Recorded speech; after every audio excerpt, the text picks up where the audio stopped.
Okay, here we are. वीराना हवेली का राज रात के ठीक 3 बजे थे। I don't know about this. Aarav Let's just अपने get it over दोस्तों प्रिया और शांति नगर के किनारे उस पुरानी वीरन हवेली के सामने खड़ा था जिसके बारे में पूरा शहर डरता था। लोग कहते थे कि उस हवेली में एक औरत की आत्मा भटकती है जिसने कई साल पहले वहां खुदकुशी कर ली थी। आरव हमेशा की तरह सबसे ज्यादा हिम्मत वाला बन रहा था।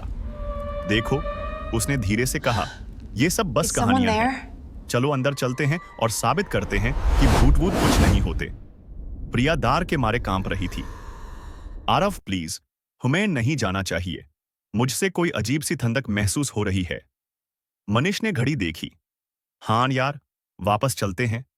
हमने प्रोवे कर दिया कि हम यहां तक आ सकते हैं। लेकिन आरव नहीं माना। Okay, here we उसने are. हवेली का जुंग लगा हुआ भारी दरवाजा धक्का देकर खोला। I don't know about this. एक चिड़चिड़ Let's की just get it अजीब over आवाज with. आई, जैसे दरवाजा उसकी आखिरी Okay, सांसें here we ले are. रहा हो। अंदर घुप अंधेरा था और हवा में पुरानी धूल और नामी की Let's just get Mahak it over थी। with. उन्होंने अपने फोन की टॉर्च ऑन की। दीवारों पर जाले लगे थे और जहां तहां टूटे हुए फोटो फ्रेम्स बिखरे थे। जब वो हवेली के Okay, बीचों here बीच we are. पहुंचे तो आरव को लगा कि उसने ऊपर पहली मंजिल से कोई आहट सुनी है। Let's just get it over एकदम with. हल्की, जैसे कोई सरक रहा हो। सुना तुम लोगों ने? आरव फुसफुसाया। मनीष ने ना में गर्दान हिलाई। तो आरव Is ने someone सोचा कि there? उसे धोखा हुआ होगा। वो आगे बढ़ा।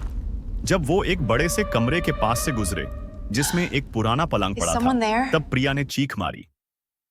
वो देखो, उन सब की टॉर्च की रोशनी एक शीशे पर पड़ी जो पलंग के सामने रखा था, और उस शीशे में उन्हें अपने पीछे कोई तीसरा शख्स दिखा। एक सफेद लिबास में, बिखरे बालों वाली और खाली आंखों से उन्हें घूरती हुई एक औरत की परछाई। उसका चेहरा दुख और गुस्से से भरा था। उन्हें पलटने की हिम्मत नहीं हुई। उनका दिल तेजी से धड़क रहा था। उस परछाई ने अपना सूखा हुआ हाथ उठाया, जैसे उनकी तरफ इशारा कर रही हो। और फिर अचानक हवेली की सभी खिड़कियां तेजी से बंद हो गई। उनके पीछे की वो परछाई जोर से रोने लगी और उस रोने की गूंज उनके कानों को चीरने लगी। तीनों दोस्तों ने बिना एक लफ्ज बोले मुड़कर दुम दाबाकर भागना शुरू कर दिया। वो सीधे उस मुखिया दरवाजे की तरफ दौड़े जो अब खुद ब खुद बंद हो चुका था। उन्हें लगा कि अब वो फंस चुके हैं। तभी उस रोने की आवाज की जगह उन्हें एक मोटी भारी भरकम आवाज सुनाई दी। वो आवाज गूंजती हुई उनके बिल्कुल पास आई। मेरी चीज मुझसे छीन कर कहाँ जा रहे हो? और फिर धमाका हुआ। आरव, प्रिया और मनीष जब हवेली के बाहर जमीन पर होश में आए तो सुबह हो चुकी थी। उन्हें कुछ समझ नहीं आया कि वो बाहर कैसे आए।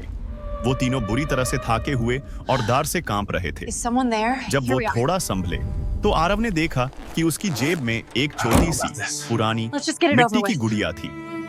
उस गुड़िया की आंखें बिल्कुल उस औरत की परछाई की तरह खाली थी। उस दिन के बाद तीनों दोस्त कभी उस तरफ नहीं गए। लेकिन कभी-कभी जब वो तीनों अकेले होते तो उन्हें आज भी लगता कि कोई उन्हें चुपके से देख रहा है, और कभी-कभी हल्की-हल्की रोने की आवाज उनके कानों में गूंजती। आपको ये कहानी कैसी लगी? क्या आप एक और कहानी सुनना चाहते हैं?